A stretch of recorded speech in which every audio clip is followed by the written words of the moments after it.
Copyright 2017 Win Your Brand. All rights reserved. This video is subject to copyright owned by Win Your Brand. Any reproduction or republication of all or part of this video is expressly prohibited, unless Win Your Brand has explicitly granted its prior written consent. All other rights reserved. And if you made it so far, it means you are on track to conclude your presentation, which will provide you the highest possible conversion. I guarantee you, if you will apply the tools and the sequence I explained to you here, you should be able to receive higher conversion rates than anybody else in the room.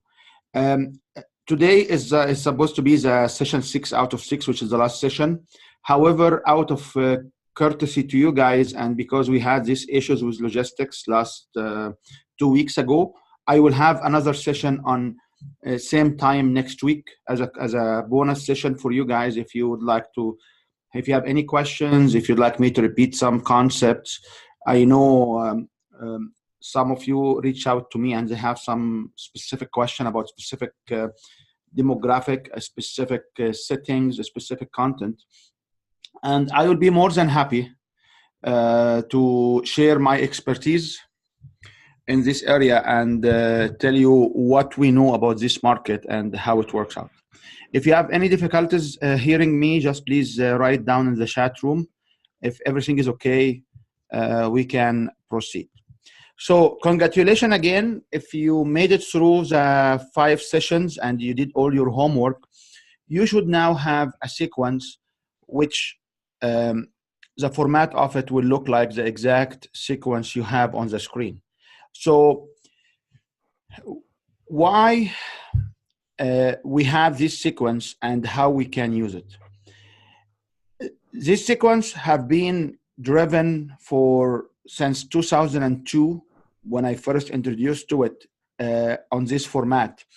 It was driven by some psychologists and sociologists' theory about human behavior and the crowd management. The concept of attracting individuals based on their interest and augment that with your own expertise and the knowledge to the market, it should trigger the audience to be able to like to talk to you, and they want to know about who you are and what's your personal story. And from adult learning perspective, people need to be organized. They need to have some expectation. That's why we need to have an agenda. And we want to always challenge the clients to be able to buy, and then we can give them an offer. What happened over the last few years, it was interestingly amazing that all new science and all new concept of even social media, and I will share with you one other sequence, which is I received from someone over the weekend. And you'll be shocked that this sequence actually is similar to what we have.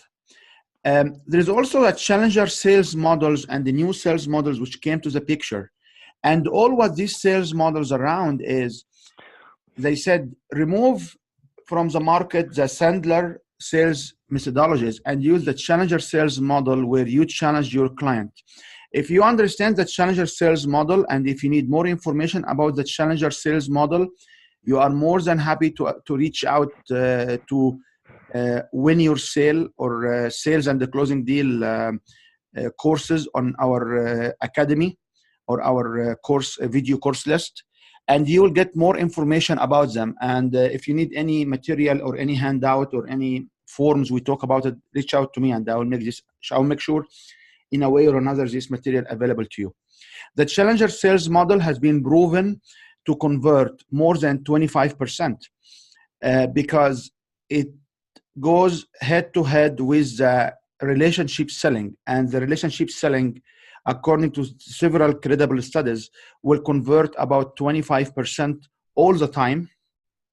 However, the challenger sales model can reach between 59 to 67% in some situations, where it actually say all the sales techniques based on relationship selling, and MLM and network marketing is a good example of relationship selling, will not close 25%, more than 25%. And we will come back and ask you a question, how many of you will have a friend or a partner or somebody in your family who you'd like to sell your product and your service, and you know it will change all of their life, but because you have this friendship relationship with them or this warm relationship with them, they will not buy.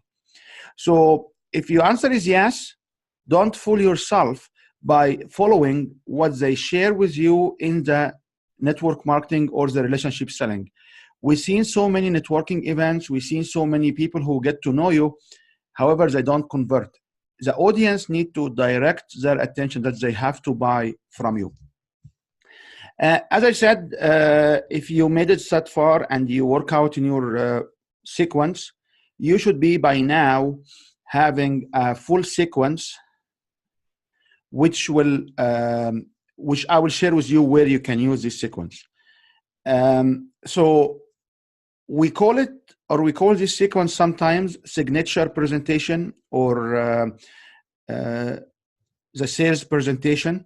This sequence, you should use this information whenever you have an opportunity to present in front of 2 or more to convert them to your own sales program, to convert them to buy from you.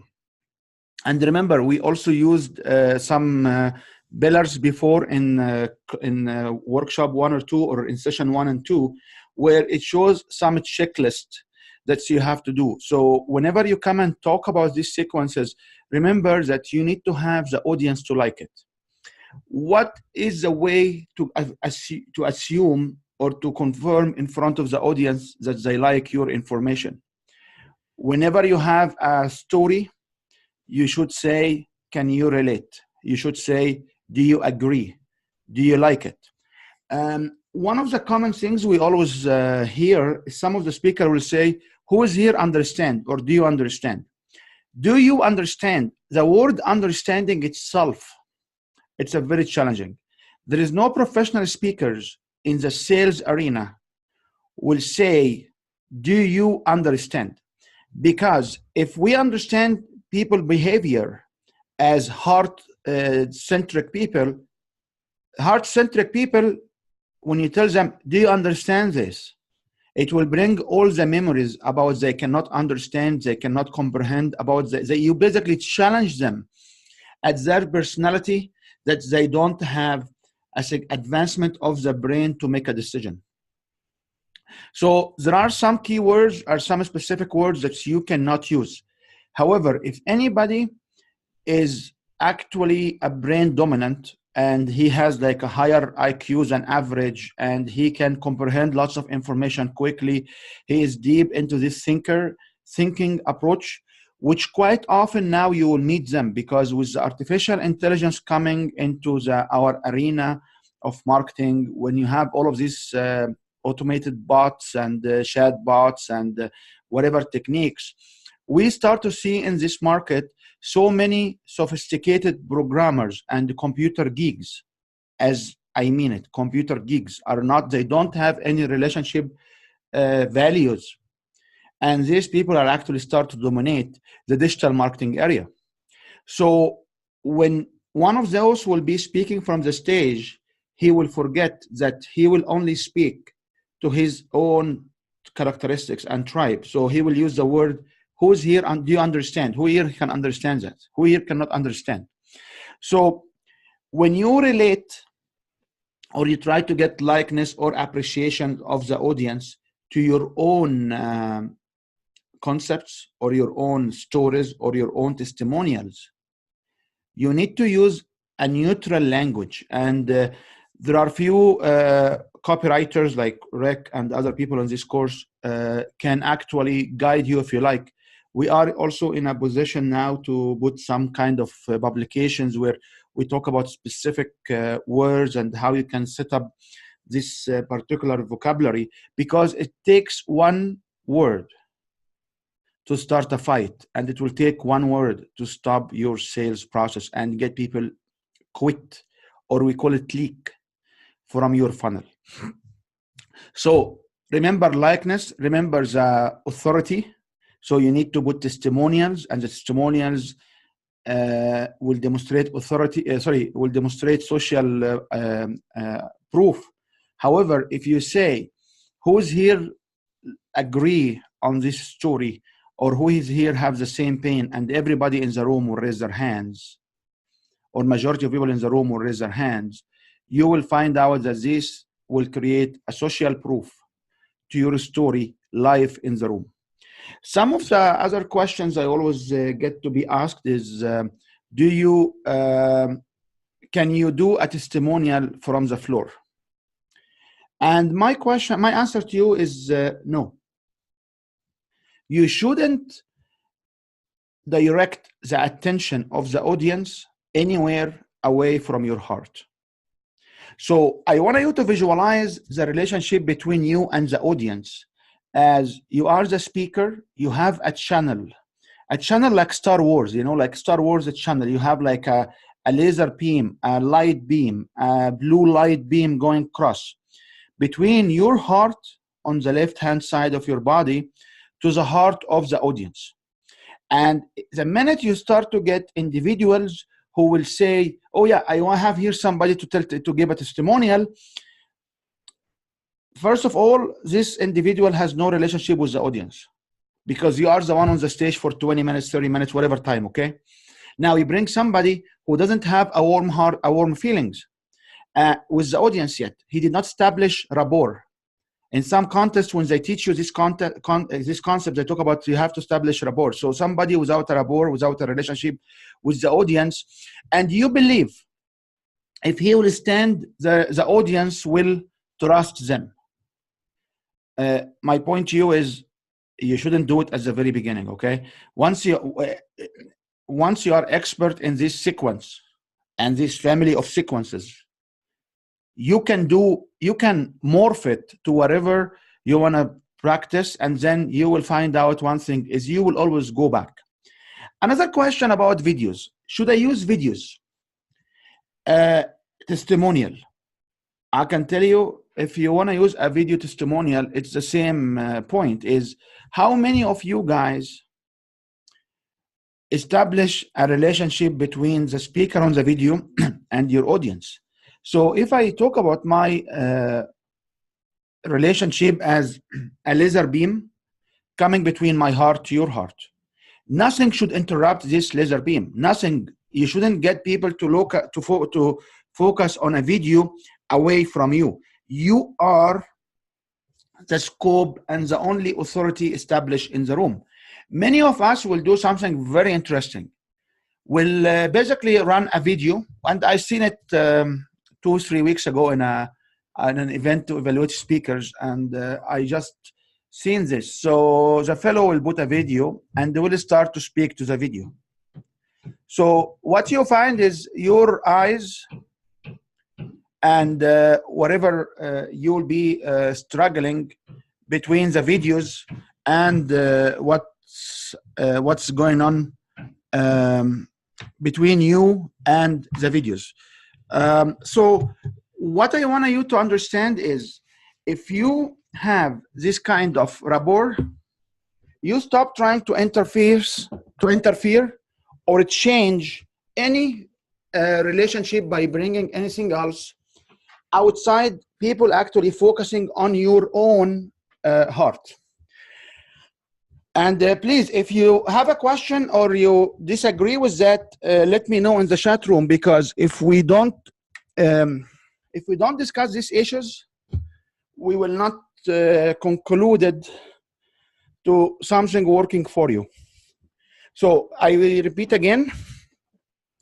Once you are on the stage speaking, you should have a direct connectivity between the audience and your heart. There is no disturbance. No one will give testimonial from the stage, and no one will give any information. And this will lead to a very interesting observation. Many of us will be on the stages, and then there is someone from the audience will volunteer and say, oh yeah, what he's doing is great, and then he will start to talk and over talk you. And this is again another no, because if somebody will come without your own authority to speak from the stage, what you will do now is you are diverting the attention. And this has actually happened on 2 weekends ago. It was an event where someone was doing a presentation for IPO of, or like people to buy some crypto coins and stuff like that. And suddenly one of the audience got really high. I call it getting really high. And he started to affirm every single statement was said by the speaker. So in my understanding, the speaker will look fool, will look uncredible, because somebody is now correcting the speakers or affirming what the speaker is saying. So no matter what's going on, you should not allow anybody other than you on the stage be the source of the information. So if you have this kind of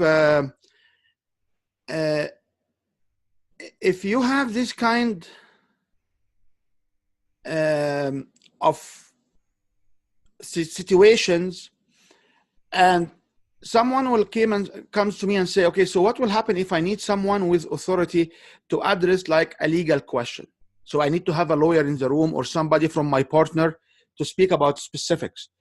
If there is a conditions, is great. What all you can do is the following. You can invite them. So you say, okay, hi, Jarvis is here. He is so and so and so. You put him rational, and you show that's out of your good delivery and the ethics level. You want to bring the first hand of the information, and you invite them to speak for some time, and then they can hand it back to you. They don't come random. Another situation happened also a couple of over the last months or so, is someone who brought in another facilitator to facilitate part of the activities. You know, these speakers who would like to have an activity and they overdone it, because if you want to have an activity with your audience is great. Actually, the process information, people will like it.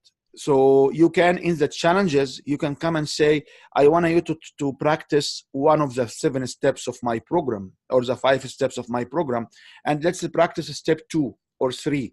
You never practice step 1, and they never practice a step more than 2 or 3, okay? And then you can work, you can get them to work. You have to be the one who can run the show. If you get another facilitator in the room, it means you don't have credibility. What often happen is the facilitator will point out some parts. Oh, you should tell them this. You missed this. You should tell them this in this way. Because this facilitator usually will have an ego and will have a competing program against yours. So nothing wrong with them. But if you are the speaker and you have to hold all the authority, and somebody will come to correct you, what is the correction, what the correction will do to your own authority from the stage? Selling through presentations, it's exactly the same as any sales cycles. It's a sales training. It does not have any steps, shall not be addressed in non-organized way. I repeat again, if somebody will come and will over-talk you, he is taking the connection from the heart from you. He will show that you are not authority, you are not credible, and he may know. Quite often, I have so many of these situations I can discuss with you. Quite often, somebody will say, oh, yeah, I read this information in one book. And he'll give you the name of the book. It happened before that this book, the guy's title, did not exist. However, you will always be in a position where you endorse a book that you did not read, or if you say, yeah, this book is good, you are holding the purchase decision till people who read the book in their subconscious mind. I have a question here from Rick, and he said, okay, so when someone else introduces you, such as a bio, does that not add credibility rather than toosing your own horn. Okay, so let's just talk about the introduction side. Whenever you have an introduction side, someone will introduce you at the very beginning. This is before you come to the stage. This individual shall give them some bios. The bio can be also done as a video clip. So you can have a video introduction if you like. The only problem will happen when we talk about videos, when you have videos in the middle. From the minute you start on the stage and the video will be over and you will be on the stage and people will clap for you and you just stand on the stage, the question is, should I do a video or not? So yes, you will have somebody who's introducing you, and he will give some bio about you, and he also can share personal story as a brief testimonial. So if you run your own show, please connect with me, because there's so many tips where you can build authority early on. Because if you bring your own customer, or somebody worked with you for some time, or somebody is aware of what you do and they provide testimonials or a personal story once before they introduce you, this will give you also lots of credibility. So yes, Rick, when somebody will introduce you with a bio or a video bio is awesome. I'm talking about now is the clock will start to count on this sequence once you stand on the stage. So once you stand on the stage, you should not have, you should not thank the introducer. You should thank the introducer later on after your personal story, or the host. You should not affirm the obvious. You should not say the room here and it's too crowded. It's too hot outside. I don't know. It's so sunny and people are leaving the park and coming to me. I highly appreciate it. You cannot say, I'm standing between you and the coffee. I am the last speaker before lunch. I am the last speaker before dinner. You cannot, you must not should or shall not, you must not affirm the obvious, apologize to the audience, or thank the speakers, because this will take away from your credibility. You can thank the speakers after your personal story, so you can come and say, yeah, you know what, guys, and that's why I would like to extend my thanks to the organizer. Once you tell your story, I am so and so, I have this pain point, defining moment, my happy outcome, I create this program for you guys, and I work with so many people like you, and Sherry is aware, or she practiced my programs, and she invited me to speak to you guys, and I appreciate it. Give a hand to Sherry. Nothing wrong with that. If it's after your story.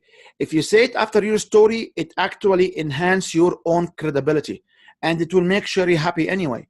But if you come and say at the very beginning, oh, welcome to my presentation, thank you, Sherry, it means that Sherry did you a favor. It means that you are not credible enough from your work to come if you don't know Sherry. And this is what will be going in the back people's mind. So don't be on the safe side, follow the science, follow the directions, because as I told you at the very beginning, these technologies or these particular protocols, I learned them in 2002, 2003, and I applied them in so many different contexts. Once you understand these concepts, you will find you will be able to do it in your delivery workshops, in your so many other areas. We are only limiting this presentation of 6 weeks to the offer or to the selling presentation. So if you do it in this way, you can you should follow what we are doing here. And if you follow this and it does not work for you, connect back with me, because there is something else wrong. But if you follow what I'm saying, you should increase. Now, I know that Ahmed, and I want to congratulate him on his very recent award he received from Alberta government. I know he's doing lots of charity and fundraising. So yes, if you do charity and fundraising, you will find yourself in one position, that you want to bring videos from the locations you raise the money for, or you are selling the product to raise the money for. So once you are in the challenging your client to donate, you will be able to play these videos. Remember, when you play these videos, you don't have a voice to speak. The videos has to speak on their own. There will be a little bit not connectivity, but as long as you stand there and people will come back to you, it's okay. You have to be careful how these videos are used, but in some situations you must have videos. The point I want to make sure you understand, don't play video and to speak besides the video, because this will scatter the attention between two different, you don't have one connectivity with one source of the speakers. If you have any more questions, you can write them in the chat. I will have a little discussion at the end for you as well, so we can understand this particular process. It takes, from my experience, if you affirm your sequence and the stories and the testimonials, it takes about 6 times to practice. And when you practice this sequence, what's really interesting to me is people will gather their friends, people will gather their own family, and they want to establish them as audience, and they will practice this sequence along with them. And what you do now is you do a disservice for you, because none of these people you bring in understand the sequence from the back. None of them will understand the structure. And as you understand, we don't share this structure with our audience.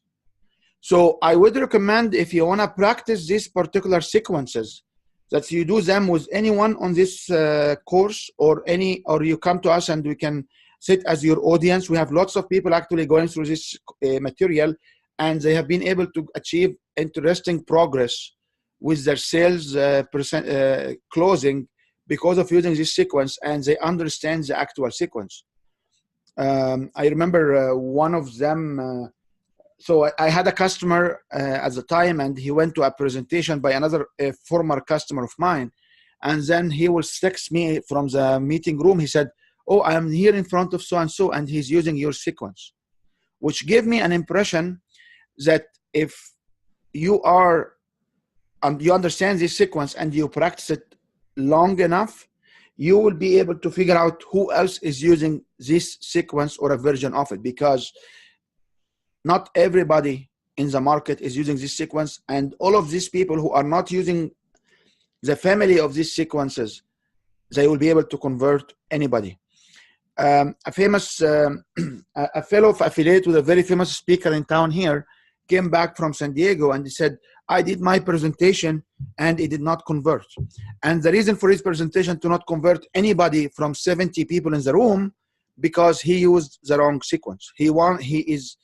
He is fooled behind the speakers who don't sell from the stage, because many of the speakers we know, they have these workshops and seminars as part of the fulfillment of their offers. So not everybody will do a presentation like Get Motivated, where you stand, you give a talk, everybody will come to the room, and then people will come to a workshop, and from as a workshop you sell them between $5,000 to $50,000 offer. If you are in this operation, if you want to get people through seminar, webinars, or 20 to 90 minutes leading to a 3 days workshop,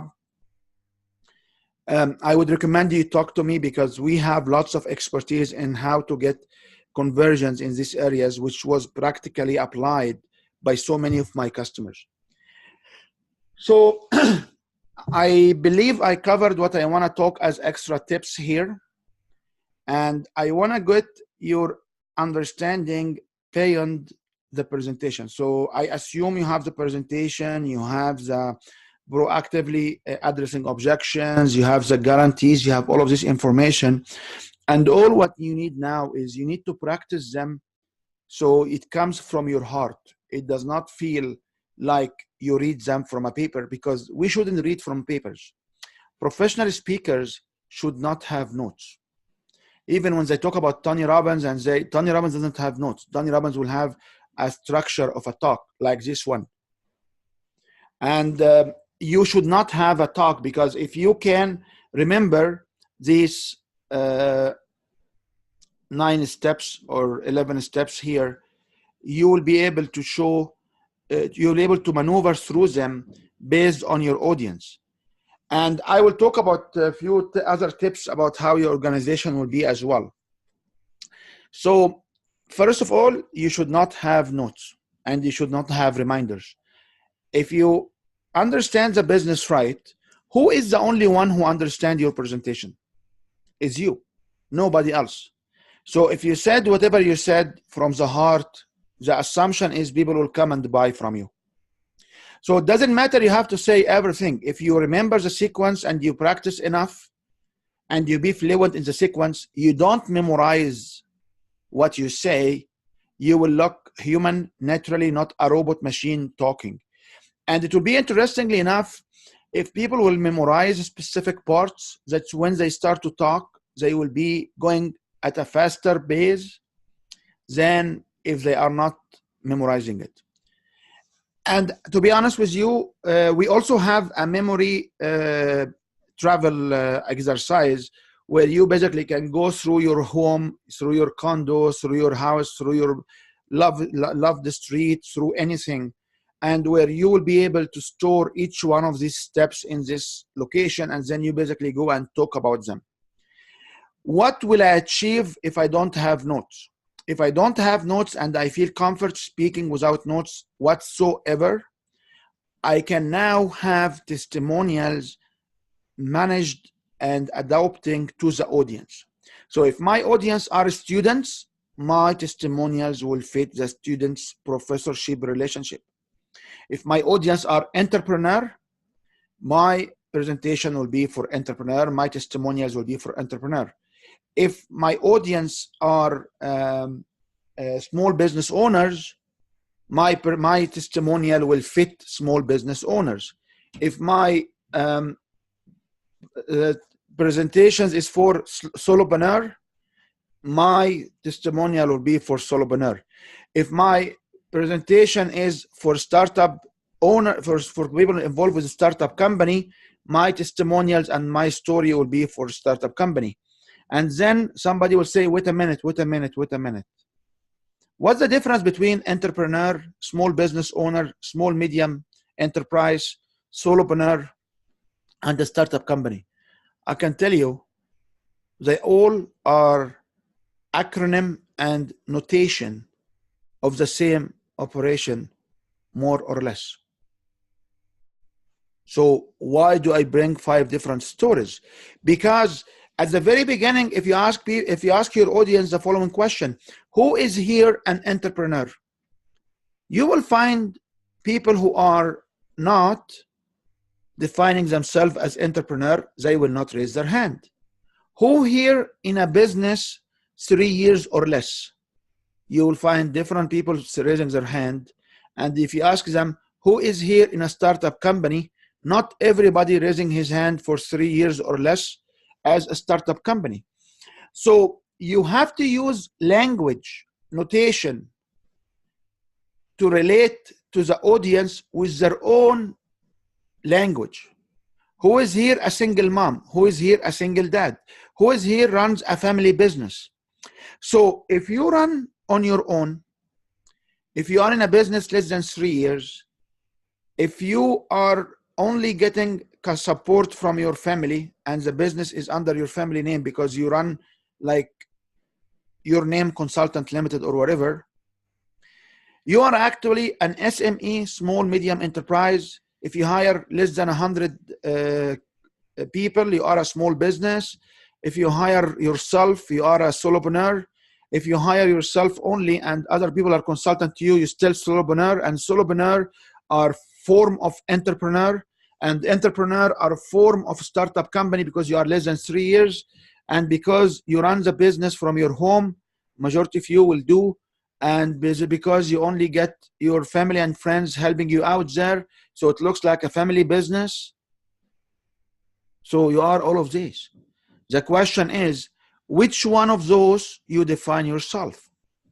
And you cannot say, oh, I will say small business owner and all entrepreneurs will agree on that. Or all startup companies, they don't agree. You have to use the actual words, which is make a relationship with the individuals. So I laugh when when somebody in this area does not even ask at the very beginning. Because if you find the room and say, who is here entrepreneur, who is solopreneur, you will have what we call it early on, biased attention. So people on biased attention, they will look for entrepreneur experience you have, not for startup company experience you have. And what's the difference? The difference in your audience definition of themselves. So when you look at how you can use the presentation, you have to understand that you have to get the language rational to them. So, and it will come a little bit later on when we talk about specifics about the presentation. The next step is the layout of the room. So there are different layout of the rooms, and whenever you have a layout of the room, you have to understand is that the target of us is to sell through presentations. And selling is a process. So if people need to connect with your heart, I brought in here about 6 different types of sitting. So which one of those, if you want to use the chat line, which one of these shapes will allow people to connect with your heart? You will quickly find out that the only recommended ones which will connect people from your heart to your heart, remember, it's a laser beam like Star Wars, like a green or a blue laser beam connecting between your heart and all the audience heart. You will find out that cabaret, that the theater one is the ultimate one. The classroom is second. However, it has the barriers between you and the audience. And the cabaret cluster ones are acceptable if you have round table. But if you have a boardroom setting, or either a boardroom with U shape, like the U shape here, but the table is full, not a U like this, but the table is full. These are the least converting rooms, because in a boardroom and in banquet, for example, you talk to people back. So people have no chance to make a connectivity with you. I understand. The audible people will connect with their ears. They will not look at you. I understand that. But nobody was connecting to you from their back. And now, if you want to make people comfort to switch, and the people in the top, in the front ones will flip their chairs to look at you, and you will find out you cannot even connect to each one of these. So, and I find it, to be honest with you, I find it interesting. I don't want to call it funny, okay? Because we have to respect whoever invite us to speak. So there are so many people who invite me to talk and sell my presentations, and they set up the rooms in like T and U and all kinds of interesting shapes. So the U shape is very common in the Danish club and different places where you will have a breakfast. So the servant can serve the breakfast through the U, and people will be sitting there. This setting is great if you have a workbook and you have a delivery fulfillment workshop, not for a selling workshop. If you come to a boardroom, is awesome if you are giving a quarter financial report or a reporting stage, not to sell the people from the stage on the next step. So, and banquets are for entertainment. So if you are in a banquet situations, I would recommend not to sell through presentations. What you need to do is speak to sell, which maximum you can collect some information in exchange of giving them ebooks or whatever material. You can collect their email, phone numbers. You don't sell through the end of the night. You can't. You rather not to do it, because if not everybody will buy, you are diminishing your value. I went to events, I travel over to events, and I insist to change the layout of the room. So if you are using the theater, remember at the end, you will understand that you will tell people, I will be standing by the door. So if you look at the theater, you see there is a clear pathway towards the back tables. So what we recommend is you will stand on the stage where the word theater is, where the other side you will have your selling table. It will be only one door. So if you have doors on the side, they have to be closed. And the traffic, after they fill the room, they have to walk from the back door only. And you will be standing by the end of the door, getting the one-on-one closing, and people will come to greet you, and you make an eye contact with each one of them. So you will be able to get these people to either accept buying or moving on, do something else. So if you understand this layout, you will increase the conversion because you use the right layout. And you will always understand, if you go to a sales organization or organization to invite you for a breakfast, and they claim that you are, you'll be able to sell, and what will happen is they will serve the breakfast while you're speaking, you don't have a heart connections. So if you want to talk and get people to buy, you have to get them into the mood. So you don't speak while people are eating their food. In a professional settings, they say, here is the main course. After the main course, between the main course and the dessert, the speakers will come to the stage and nothing else happens in the room. They don't even refill water. If you have after the coffee, they don't refill coffee. You need to direct your planning that people need to connect to your heart. They don't need to have any distractions between you and them. Does this have a role? My answer to you, yes. There are statistics which showed each one of them on a high conversion rate, what it will be the impact. And that's why if you go to professional sales presentations, you will find there is always a theater room, there is always a table in the back, and if the room will meet capacity, they will not get anybody else in the room. So if you have a room capacity of what we see here are 24 and 24, 48 seats. If the 48 seats in the theater is filled with people sitting there, and you have your helper or your assistants in the back, or your ushers in the back, you will not be able to get the 49. You are not allowing people to stand in the back of the room, and moreover, you don't allow people to bring extra chairs. So we had an experience here on a very good speakers about like 4 years ago or 3 years ago, and he went to an atelier or a painting place, and they expect to have like 40 or 50 seats, and suddenly they have more than 80 people showing up.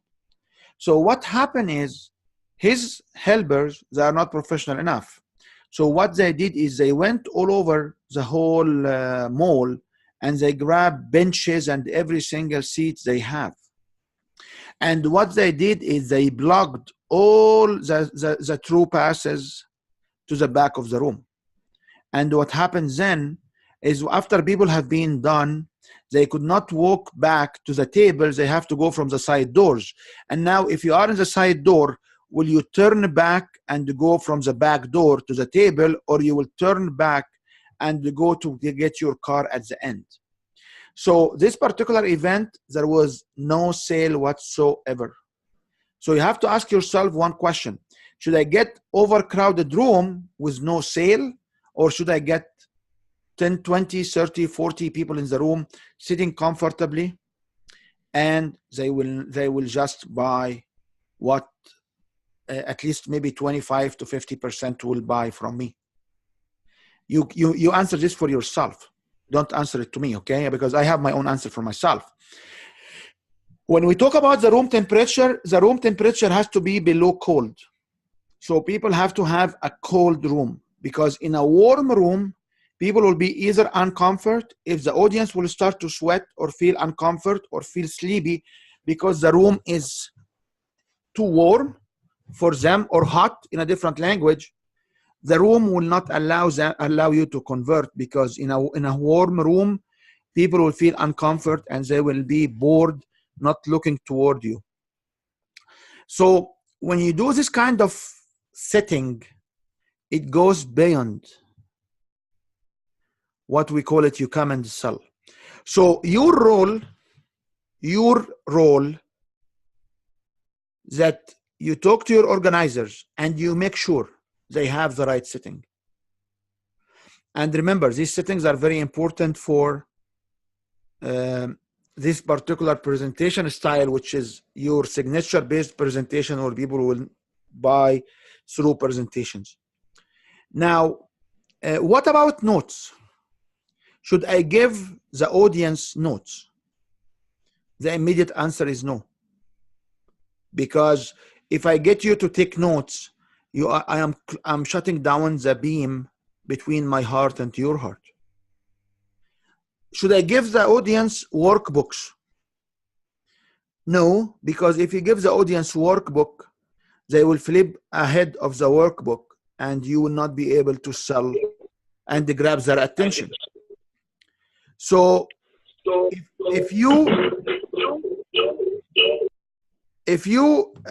plan to use workbooks, you have to plan to have a single pager, and once the exercise is called, you distribute the workbook.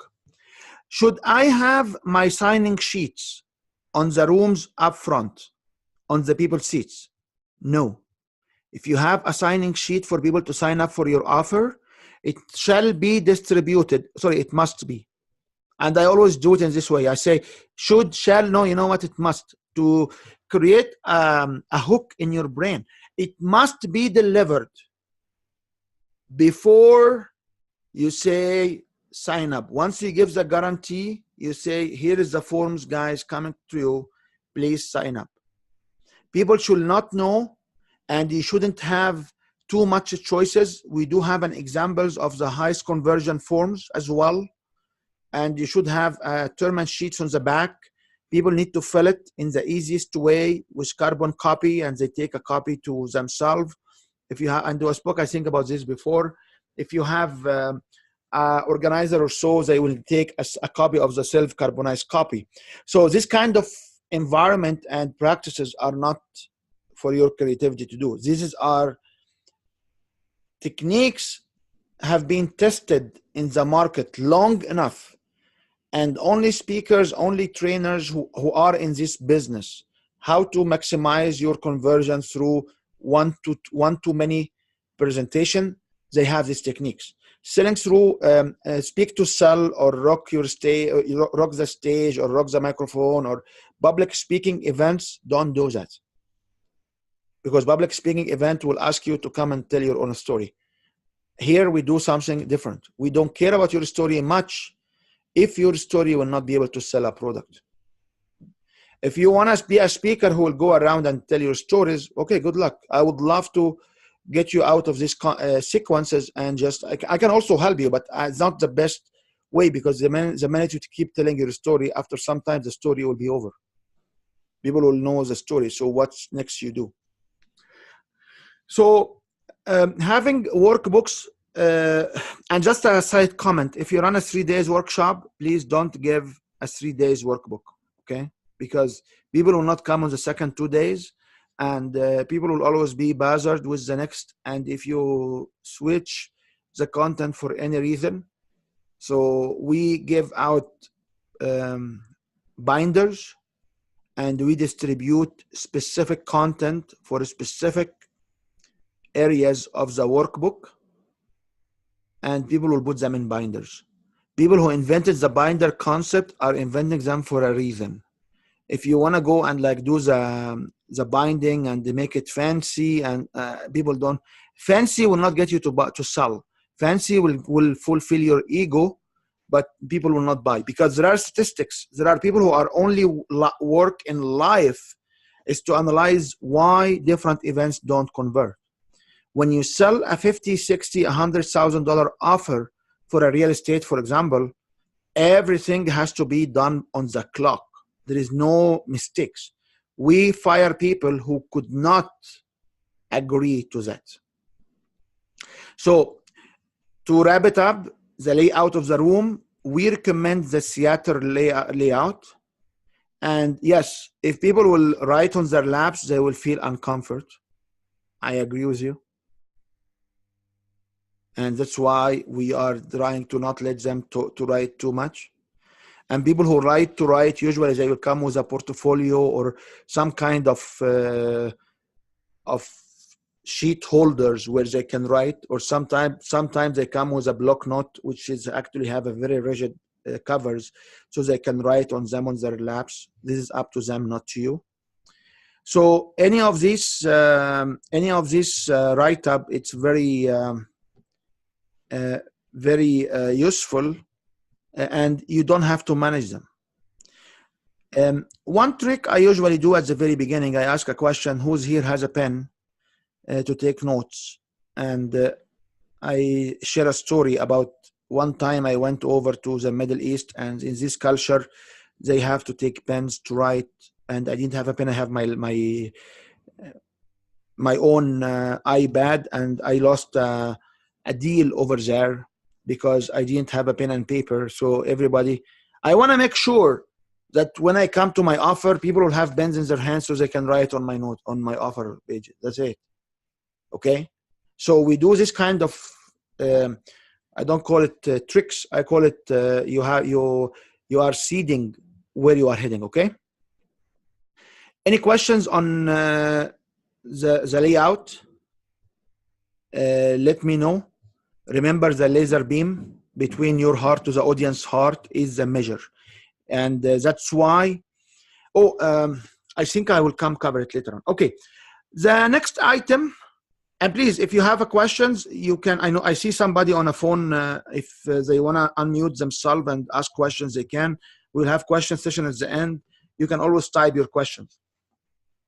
The following question will be, what about lighting? Should I dim the lights, or should I have the light clears, or should I have? Remember, what we talk about the air condition. You need people to be awake. So having a very strong lighting in the front while the audience are in a darker side, this is for entertainment. You need to keep sufficient light for people to be able to write, because they have to fill the form. That's right. They have to take notes. You can have lights on you, but please, when you have lights on you, make sure you have no shadow on the back end. And the way, if you understand lighting, the way they do that is they will have lights on you, and then they will have lights behind you on the wall to eliminate any potential shadows. So I went to a 3 days workshop made by a company which is claimed to be leading digital media, and they do lots of videos and stuff like that. And I was surprised that their CEO, who's talking on the stage, having a shadow all the time, because they have this very big high beam lights from the back, and they forgot to make a stage back lighting, so it will eliminate the shadow of any person in the back. So this kind of lighting beams was so annoying for us because it gets into our eyes, and the shadows, when the speaker will be talking, going back and forth, it will cover part of the messages he's putting up on the board, and it covers part of the PowerPoint slides and stuff like that. So it was just a remarkable, like when you go there and these people claim that they do phenomenal videos and they cannot set up a stage for their CEO to be phenomenal, it get me thinking about, okay, how much do you preach of what you do? Do you really do you understand really? Or you are somebody like anybody on this call who has a very good experience with getting videos and cameras, and they just manage. It happened to me that I have a couple of PhDs and master degrees in video technology, and I've been working in lightings since 1994 or so, 1993 or so. So I have a deep understanding of these different things. Everybody else here on the phone call, as I understand, at least they have one time shooting themselves as selfie videos. Okay, so we have different skill. I know Rick and Marcel, they do lots of videos. I know people here may do like one or two, but if I go and hire someone for $1,000, $2,000 to give me a video for my event a day, and they don't understand the lighting conditions and there are significant shadows in the back, yes, I understand now that our attention will not come to the shadows. However, it makes perfect sense. It makes perfect sense that if you will have the shadow, that you are not understanding lighting significantly, you are not understanding videos, no matter what technology you have, the sense is not there.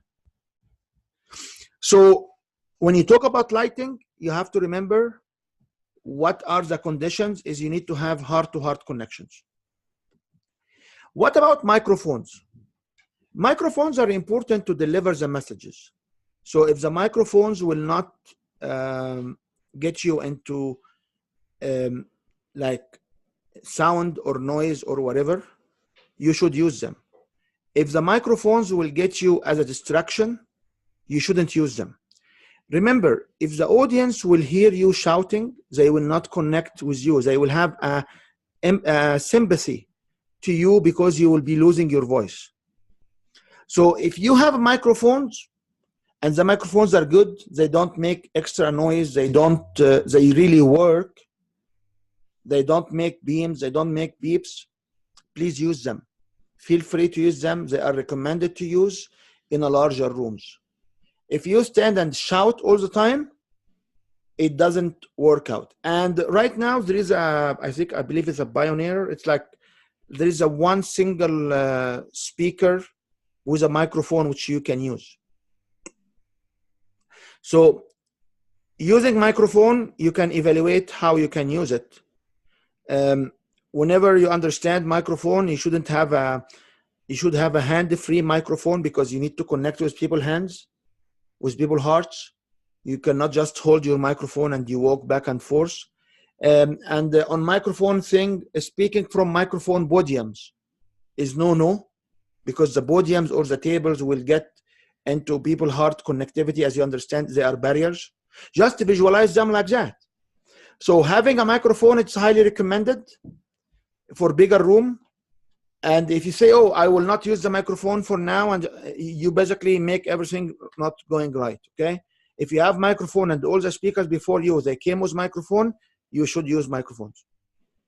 There is a reason for the organizer to have microphones in the room. If you do your own show and you don't have microphones, because the room is small, you don't have microphones. So don't shout or take an extra step, because if you shout to my ears, and please, when you talk, especially for first language speaker, English speakers, okay? If your English is first language and you speak faster than me, please remember, there are people like me in the room. When you speak too fast to their ears, your words will be poking their drums. They will not listen to you. So when you talk, you have to talk slow enough for other people to come and hear you. If you talk too fast, you are talking to the digital visual. You are not talking to the kinesthetic people. Just simply listen to music, guys. If you listen to any new song coming, the song will start slow. The bass will increase, then it will go to the high to bring all the kinesthetic, all the audible people, and then the visual to the song. Learn from this media. They have been around for so long and they make billions of dollars. Billions, not millions, billions and trillions of dollars over the years. So just learn from them. Why you want to reinvent the wheel? Anyway, the following issue will be, should I use slides versus flip chart? I love to use flip chart. Whenever I have a chance to use a flip chart, I love it. I hate slides. I hate slides, which was not my characteristics till I stopped teaching for fulfillment. When you teach for fulfillment, you can use slides. But when you teach for engaging people to get them into the next level, flip chart, and please, if you use flip chart, don't write more than 4 characters on a flip chart. If you use flip chart for fulfillment, you can draw lots of stuff. But if you use flip chart for people to come buy from you, use the thicker pen you have, and please write 4 letters only per chart. Don't write small. Like I have, if you reach out to me, I can share with you images, which stuff you shouldn't do. Because we go around and we have we attend at least 1 workshop daily right now between me and my group, where we exchange informations. So at least once workshop a day we have access to right now. And if we have one access, and I can share with you interesting flip chart where people just write. Imagine somebody in the very last row, how they will write, how they will read, sorry. So if you have somebody in the very last row, how they will read what you are writing. So when you have flip chart, you use the flip chart. There is a Staedtler or different version of flip chart markers. And there's so many colors you can use. Remember, you write as big as you can. The last people in the back seat will see without having their glasses on. I have a sample of a flip chart, and a sample of a flip chart, which basically, if you stand in front of it, you cannot write it. It's not because they have a bad writing. It's because they wrote very small on it. Now, not all of us will have a good writing skills, but each one of us will write a good letters, okay? You can write good letters, okay? You can write E, B, F, G, whatever it is, in a good way, okay? So don't write script, write capital letters. And if you want to draw a graph, you can draw a graph. But you remember that when you have the flip chart, without you, the flip chart has to speak on itself and so on. If you switch a little bit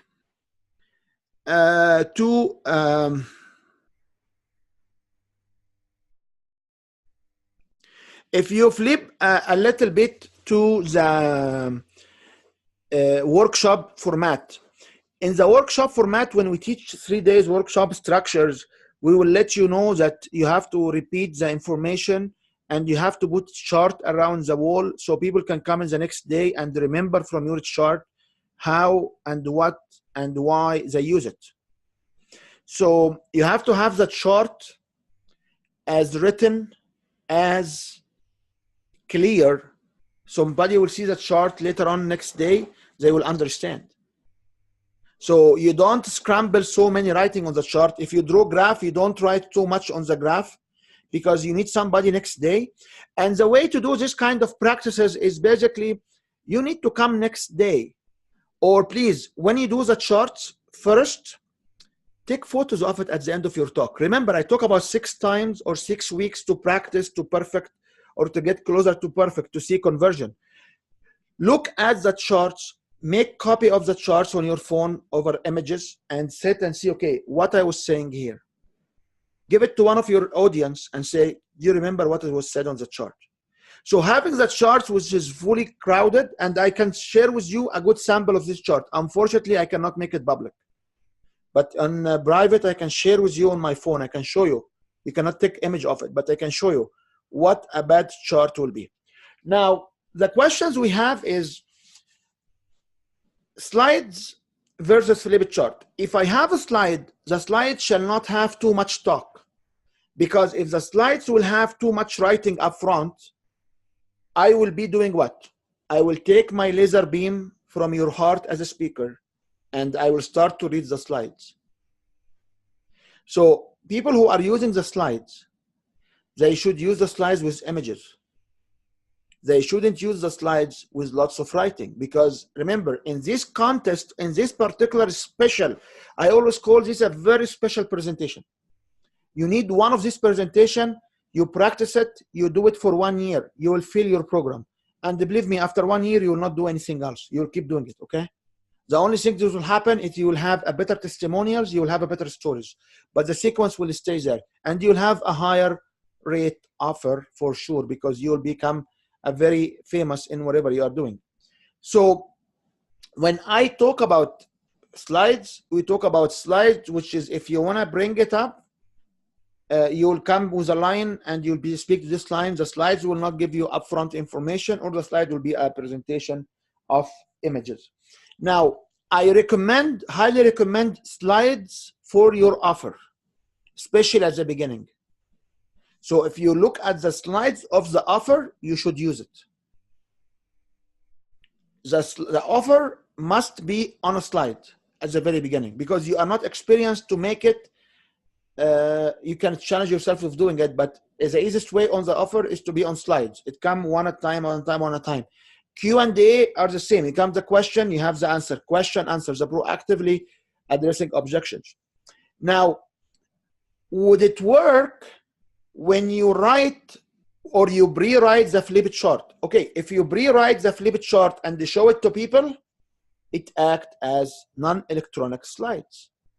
So if we say no for the slide which has inside information to the future, because now people will be reading it, we're not focusing on you, people will be looking forward of what you are saying. I hate the slides because I can adopt my delivery within the sequence based on the audience. So even when I have slides for testimonials, I will not give where are this guy from. I'll give a name, I can give a photo, I will have the testimonials there, but I will describe the individual as entrepreneur or a small business owner based on the crowd, which all of them are relevantly right. There is another question here which said, would you recommend in an interactive workshop with executives, would you recommend an interactive workshop with executive individuals and the group? I couldn't understand this question. But I basically, if I can give me more description, remember when we talk here, we talk about specific presentation, which all what this presentation is doing, it increases the sign up to your next step. If you will have a delivery of 3 days workshop, and I always call it 3 days workshop, because if you want to deliver after a workshop, you must have a 3 days selling workshop. It's not 1 day, it's not 2 days, it has to be 3 days. You should give the small offer in the first day, the real offer in the second day, and the follow-up in the third day. If you want to do this, connect with me. We have a complete courses on this particular 3 days delivery, and just basically similar template, but it has a more to it that you can apply to it.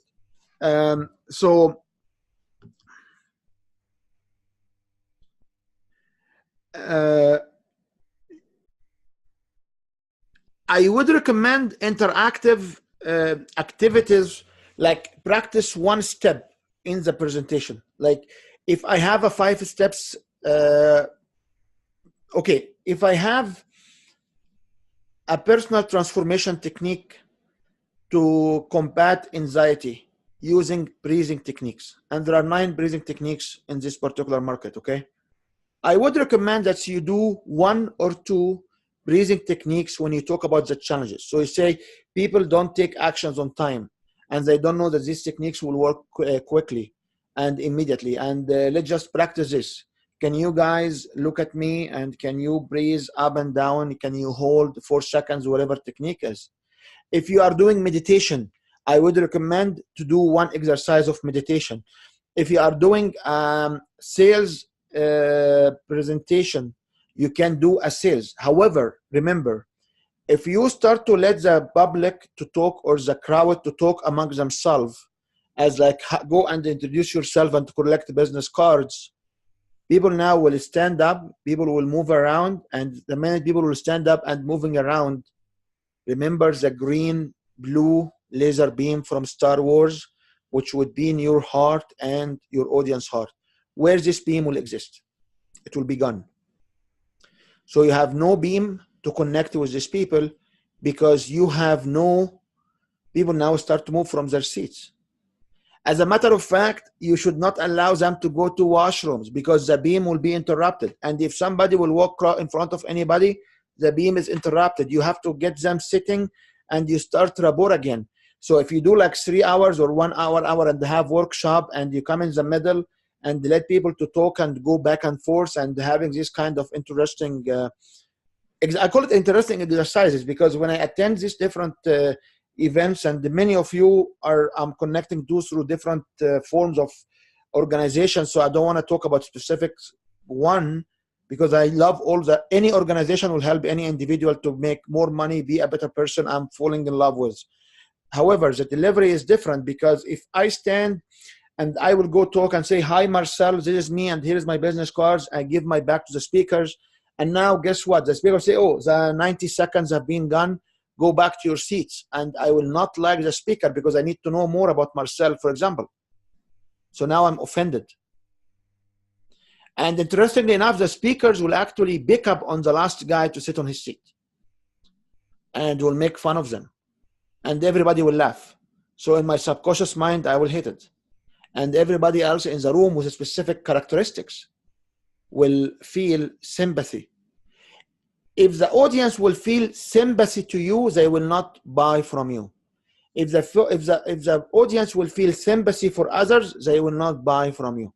I remember one time, it wasn't a mistake, it was something I used all the time. I spoke about when you sell wrong stuff in wrong place, and I used a very wrong metaphor.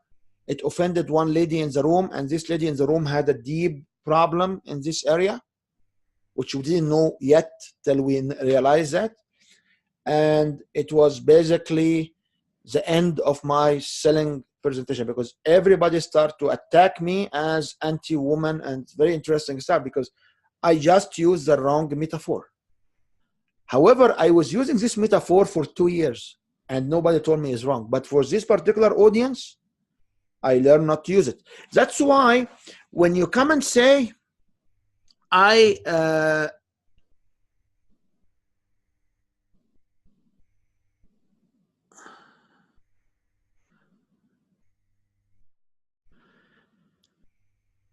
when we come and say, what I want to say? Yeah, when we come to say about the F word and the S word, and there are so many people who will use it, and I can use it, by the way, you know, it doesn't or nothing offend me. Actually, I don't see you guys, so I can use it, you know. However, we always tend to say F words and S words are actually offending some people. So why do you want to offend some of your audience? So if you use the S word or the F word, it will not work. You will not be cool. People will not buy from a cool guy. So if you come and say people don't know what the what's their own S word and stuff like that, it's actually cool, you know, but I'm not buying from a cool. I'm buying from experts. I'm buying from somebody who can do the transformation. So F words, S words, all of these words, it has to come out of your vocabulary. It has to come out from your vocabulary from the stage. And this is what is it. Yes, I know Tony Robbins is using it. And if Tony Robbins is using it and people are knowing him for using it, he did not use it when he started, okay? And he's doing a completely different work than whatever you guys are doing. So this word has its own place and is very risky to use. So what I'm giving you here are insights of a successful presentation which will be able to sell. The questions comes back again about the worksheets or the handout and stuff like that. If this is your selling presentation and people need to buy to access your wisdom, all what you need to do is you need to keep your sheets till the end when they join. After they join, you can give them whatever you like. One more thing, if you understand the business right, audience will not remember anything you say within 2 days. And I'm stretching it here. When people leave the room, many of them will not even remember what you have. Many of them will take your sheet and throw it in their car or in their truck or in their purse or in their hand or in their pocket or in the garbage. And they will never look at it again. The only time we look at sheets is when we attempt to compete against you. Or we want to verify that we want to do something which does not overlap with whatever you are sharing. So in this particular seminar, 20 minutes to 90 minutes for people to sign up to your program, I personally don't recommend to have any sheets other than the sign-up sheet. I do have 3 hours or 6 hours workshop where I share with people my wisdom. I share with you guys everything, and then I come and say, if you want to build your own personalized, higher efficient workshop, you can always hire me. This is a different format. So if you do like a 6 hours training or 12 hours training, and at the end you will come and say, and whoever here wants to customize their own presentation effectively, efficiently, I will offer you 6 hours, or I'll give you 10 hours, or I'll offer you 3 months engagement at that much price, is a different story. If you are planning, remember when we had the line, how to move from audience to target audience to client to customers and stuff like that, prospects and audience and all this kind of structure.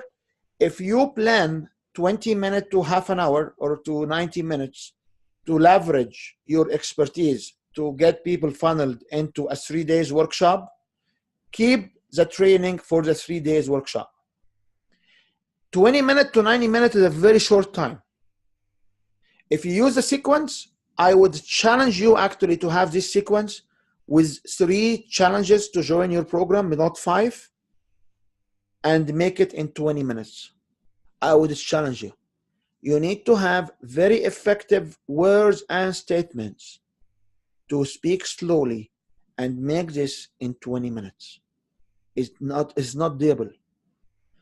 Q&A, if you want to have 7 to 9 Q&A, you need at least 1 minute each. So if I call it, I want to have 7 Q&A to proactively, I need 1 minute each. Question and answer 1 minute. So this is now 7 minutes. If I have testimonials, 2 testimonials and 2 stories, each one is 1 minute, I have now 4 minutes. 4 and 7 is 11 minutes. My personal story will be 3 minutes. So now I have 14 minutes. And then I need to have the title. I need to have what I'm talking about.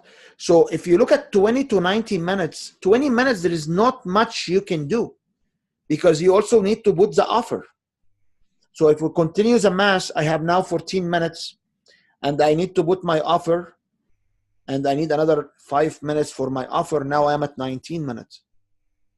So 19 minutes. So I have 1 minute for the agenda, the hooks. I have hook, agenda, expertise, revised agenda. So realistically and speaking slowly, the least amount of information you put through for them to sign up is what's recommended. Don't overwhelm them with information. So I would hold on any practices, sheets, extras. Moreover, if you want to have a checklist, you can tell them, put your email address here so I can have you in my calendar and I will send you my checklist. And in this way, people will be able to provide you their information with consent. So whoever doesn't buy from you now, you can plug the leak and you can basically plug your funnel and you can always follow up with them. They may buy later because remember, no, it doesn't mean no. So let's just move on because I want to support staff. And we talked about support staff. And on support staff, you have to understand that they have to be trained. So if I give them a blank sheet, they don't say, oh, thank you. If I give them a blank non-signed form, they don't say thank you. They say, oh, why you did not fill it? And you have to train them on your proactively overcoming objection and on one-on-one objection. I don't recommend to have your support staff as your friends. I don't recommend to have your support staff as your family members. The guy who was very proud that this is his wife and she is always giving him feedback. It was not reflecting good on the audience. So you need to have a support staff. People who wants to acknowledge the support staff is no in this particular presentation style because who's here will go to McDonald's or Burger King. I know many of you don't go to these restaurants, but who's here going to McDonald's or Burger King? And the manager will come to acknowledge the staff every time. Okay? If you go buy from a professional company, you will not always have the support staff acknowledged. So this is a selling presentation, is not an entertainment or a fulfillment presentation. So support staff need to understand the timing. They need to understand when they will distribute the presentations, the signing sheet, how to control the crowd, when they will close the doors for entry. So I understand there are so many people around us doing some stuff different way, but go back and ask yourself how much conversion these people have. The other thing also, when you have support staff and you don't identify them and label them as your friends or family, you will look a bigger organization, because now you have people who can volunteer or work for you. If you even understand they are volunteers, it means that people believe in you, so they can spend some time helping you out. The following issue will be the clock. Many professional speakers, what they will do is they will have a clock very visible in front of them. So if I understand my sequence and I have a clock in the back, I will know when I will do my offer, when I will do my title, when I will do my presentation style, my personal story. So I can basically allocate a specific amount of minutes, a specific number of minutes, to be able to provide this kind of content. I will always remind you that the most important part is the offer. So if you claim the offer, and many of you will try to skip the offer because we are not used to sell through presentations, that's right? So many of us will not have an offer. And I always tell you the offer is to invite people, not to sell them, if you don't understand the value of selling. Even myself, many of you will see me, if I don't practice on a weekly basis or 3 to 4 times a week, and I will go back like 4 or 5 months without even selling presentations, and then I go back, and people will notice that when I come to the sales side, the offer itself, I will be too fast. I will not be grounded right.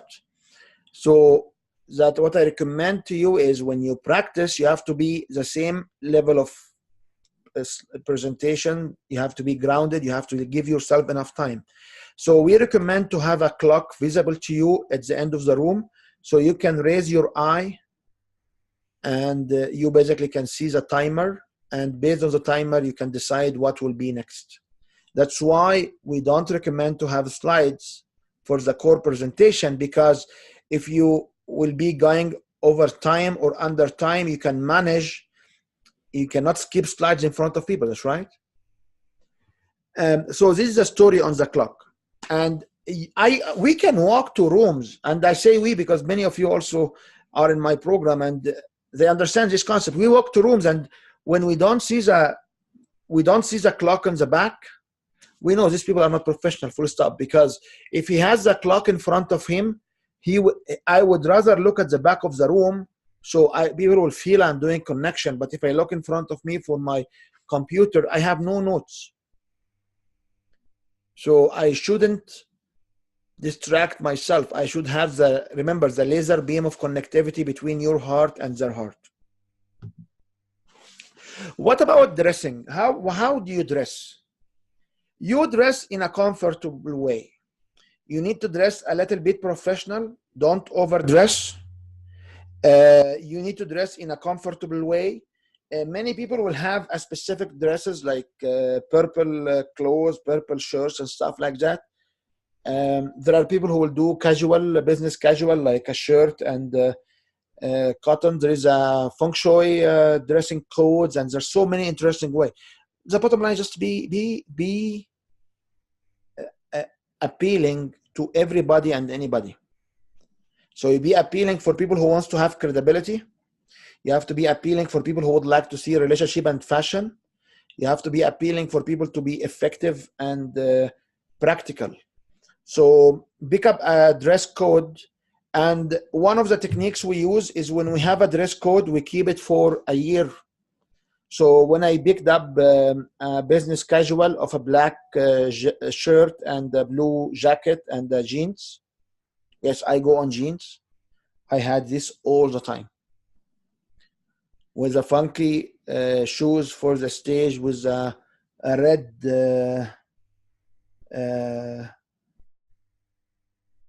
shoes lace, and yeah, and at certain time I used to have a very deep purple shirt and semi-tuxedo shirts and bow tie.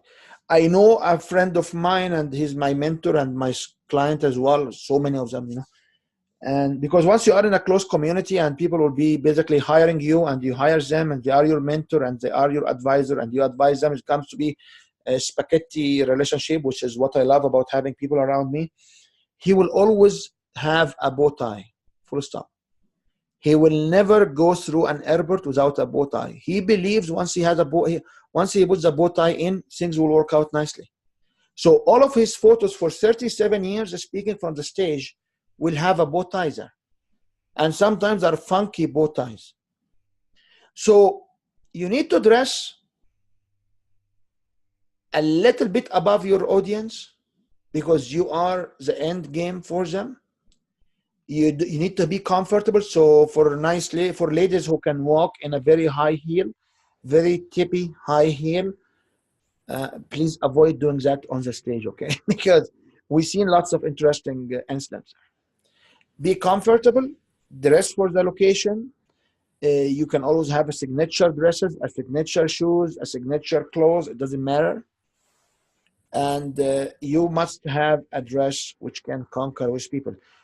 We have common speakers who will have like a specific pattern, purple, metallic colors like purple, blue, and green colors, and dress to whatever it works.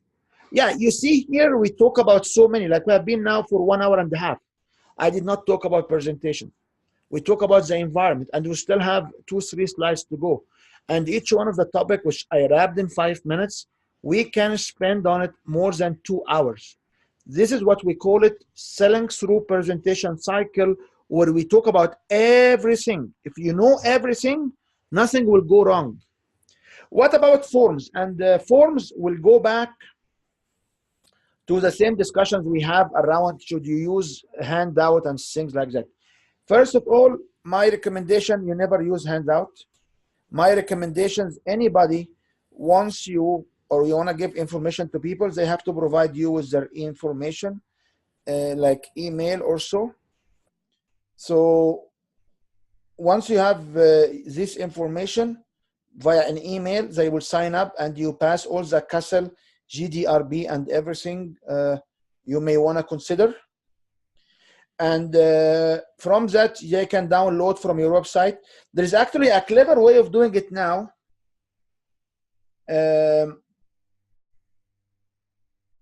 And this way is the way you do it. It will be you actually get them to sign up to your calendar or to your own portal. Sorry, if you get people to sign up to your boards,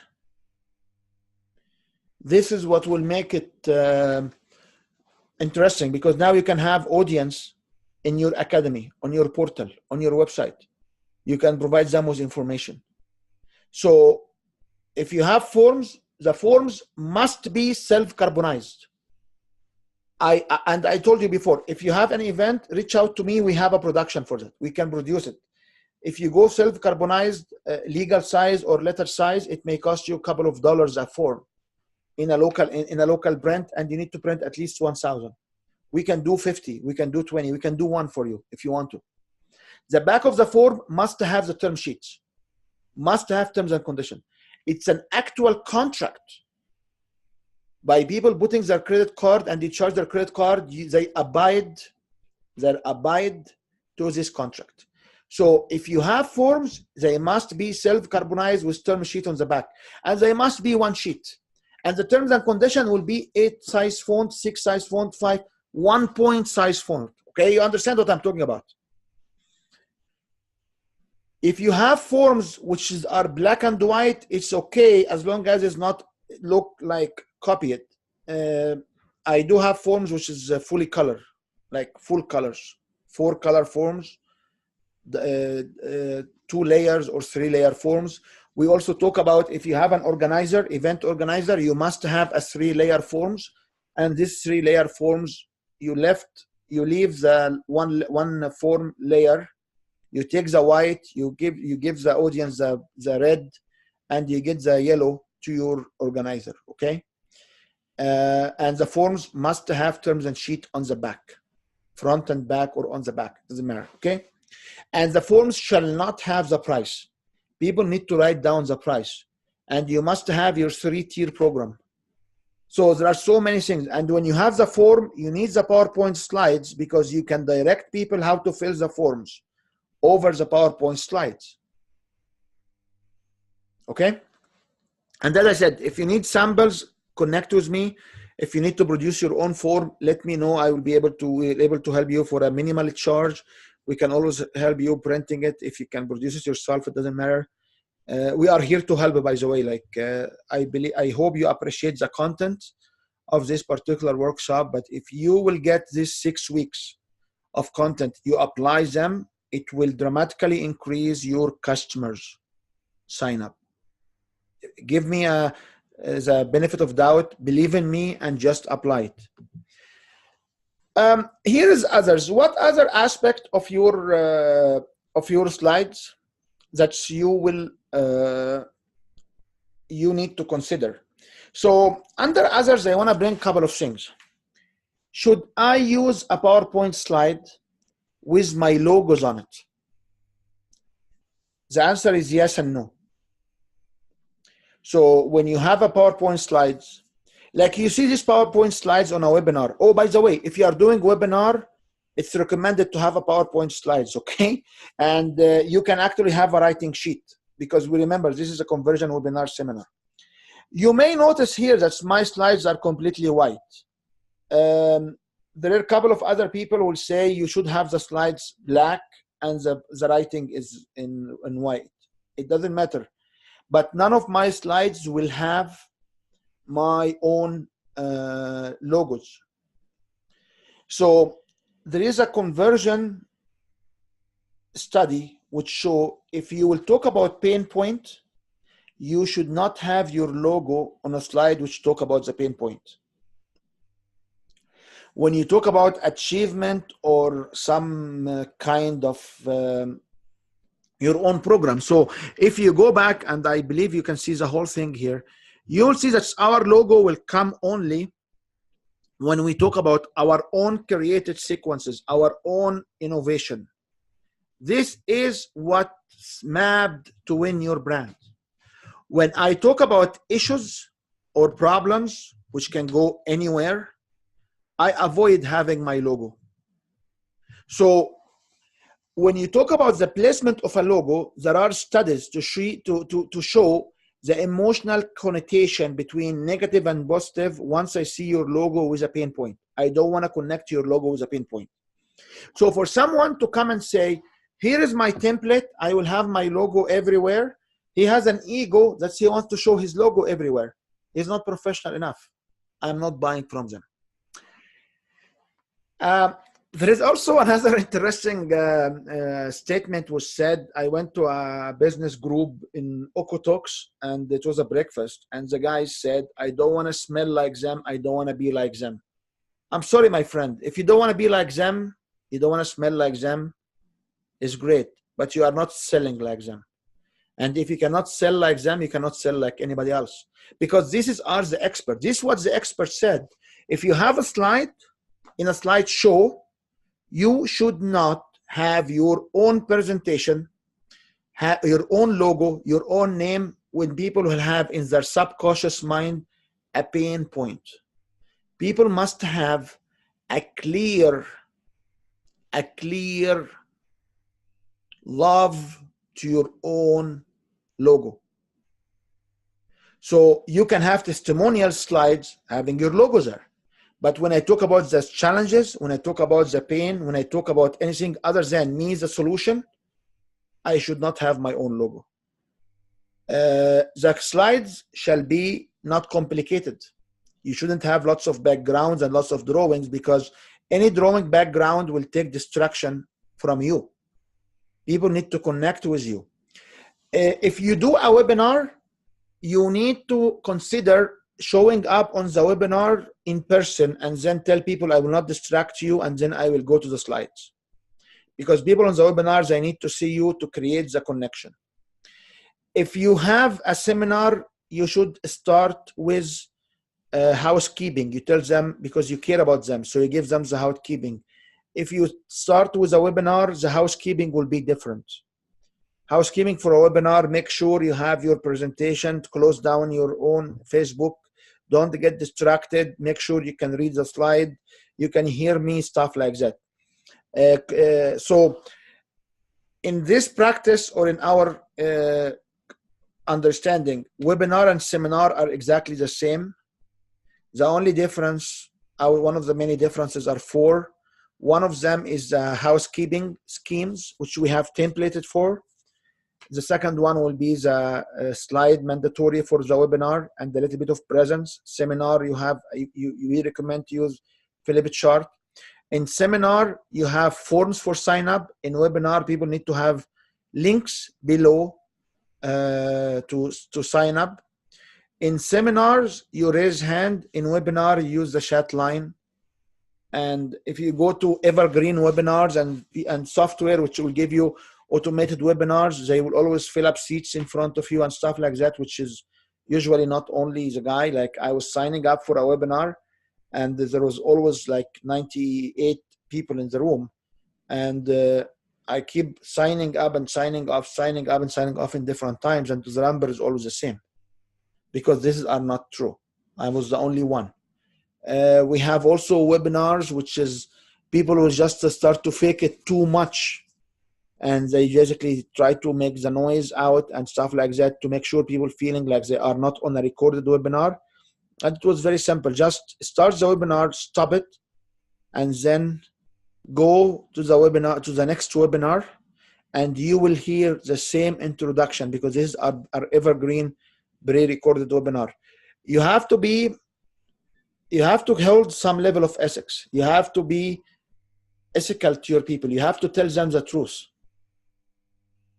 If this is recorded webinar, tell them it's a recorded webinar. The other thing about webinars also is, if you want to do, and this for people who are doing enrollment. Remember, we did enrollment. So enrollment in a webinar will encompass that you will have a link where people will sign up for a phone call or schedule a meeting. Enrollment in a seminar, you will have a form where people will sign up for the follow-up.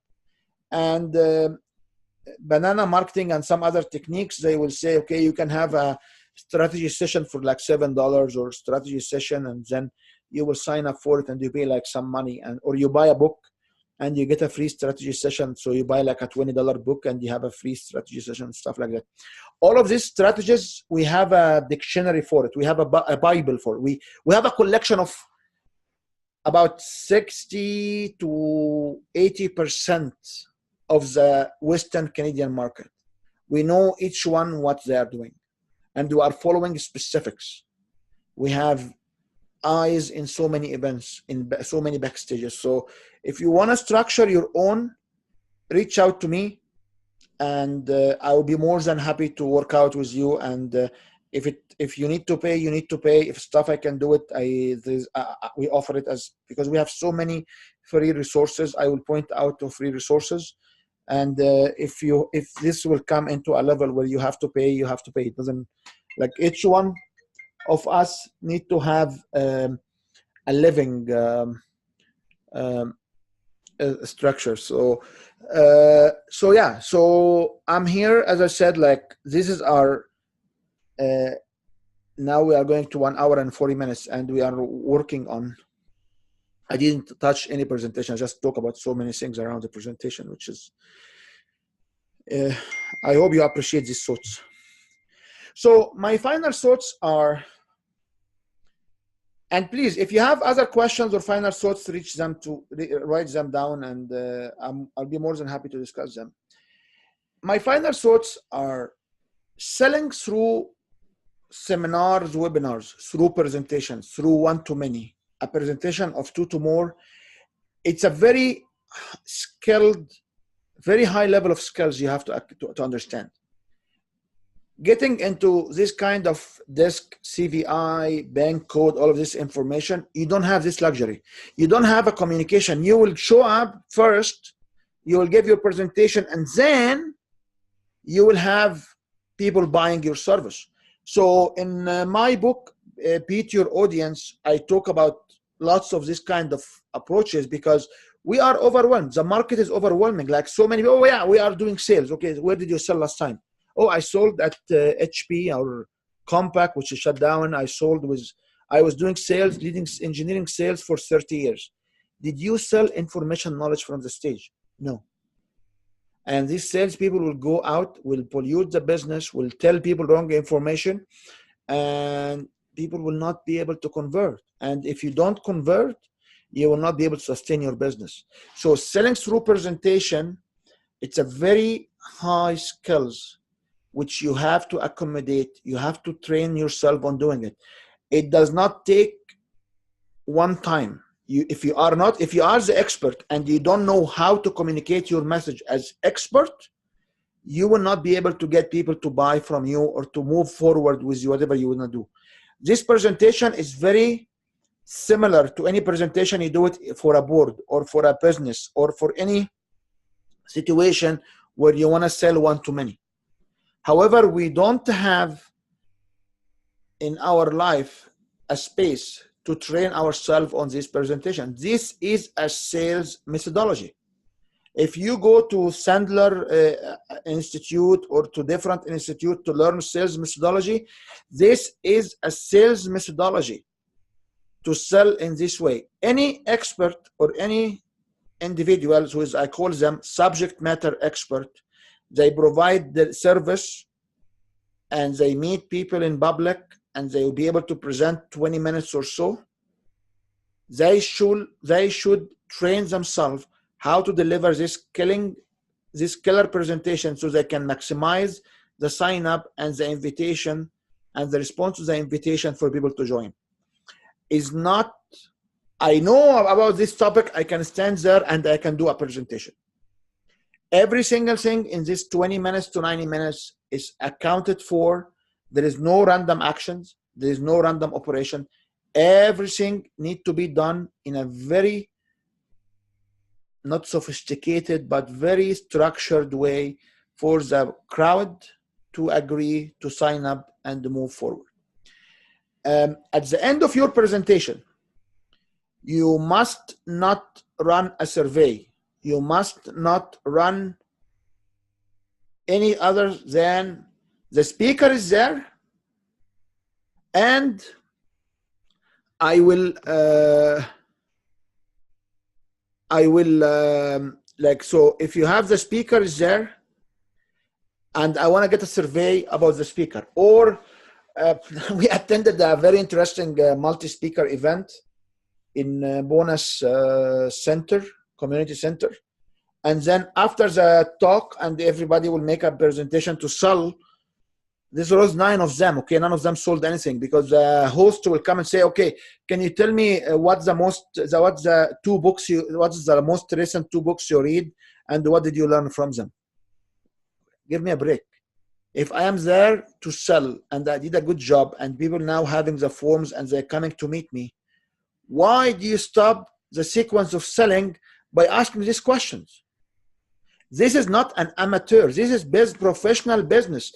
Selling through presentations is a professional business for people to make money to sustain their operation. It's not, oh yeah, let's just get people to know you more. No. At the end of your presentation, you say, okay, I would like you guys to sign up. I will be in the back of the room by the door answering any questions. And if anybody wants to get selfie with me, I'll be there to have a selfie with you guys. And that's it. and you stand, you get down from the stage can put a music or can keep quiet, it doesn't matter, and then you go stand in the back. It shouldn't be a speaker after you. You must have 15 minutes to half an hour for people to sign up. If you have another speaker after you, you will not be able to convert through selling through presentations. So these kind of structures are very well thought. This kind of structures are very well maintained by the organization, which you pay them thousands of dollars to sell through presentation. People who I work with in this organization, they can close between $100,000 to $1 million per event because they follow these structures. If I have 2 or 3 or 4 speakers, and each one of these speakers will come and say, oh yeah, now the next speaker, and now next, people have no time for sign up, people will not sign up. Audience will always find an excuse not to move. Doing what you are doing right now is the best excuse and the best objection of not to move forward. So if you notice, I can share with you lots of information around your presentation, but for the sake of the time, I would rather having the last 15 minutes if you have any questions. And as I said, see you next time in the optional bonus. I know bonus has an issue here, it's supposed to be written in a different way. So I will just get you in the bonus session. Next time is not mandatory for anyone. And I also, as I want to say, you have another system now, so you'll be able to use your username and password, and there is a default password was sent to you, and you can change it to whatever favorite password is. And whoever will continue with us and use this system, most likely in 2 to 3 weeks from now, you will have another system because we are moving our back end to accommodate our growth as a company. And looking forward to if you have any questions, we can just basically unmute yourself, or I can unmute everybody. If you have any questions, we can basically, you can ask them. If you have any feedback, more than happy to listen to. And looking forward to see your presentation and see you next time. Thank you.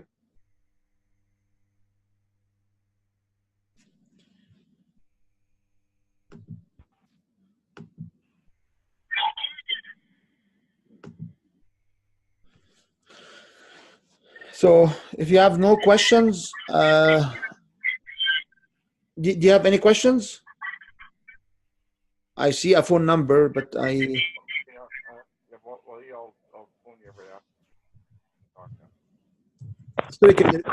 Yeah, well, we were going to talk after on the phone. Okay. I see a phone number. Is the phone number has any questions?